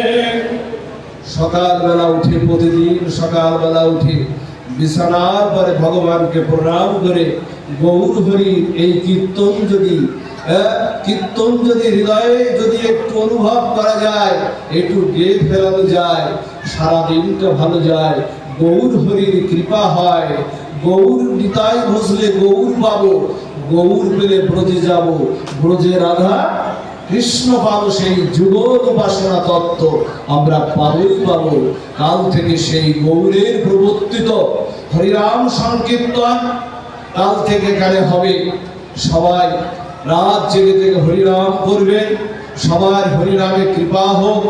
এই দামোদর এই গৌর হরি সনাতন সঙ্গে এই গাছতলা মন্দির থেকে এই আশপাশের প্রত্যেকটি গ্রামে যেন হরিনাম যেন ছড়িয়ে পড়ুক, হরিনামের বাতাবরণ যেন ছড়িয়ে পড়ে, এই আহ্বান রেখে শুভ গন্ধাদি দিবসের সুমঙ্গল কামনা করে, সকল ভক্তের সুমঙ্গল কামনা করে আজকের ভাগবতী পাঠ বিশ্রাম এখানে। সবাই দুবাহু তুলে জয়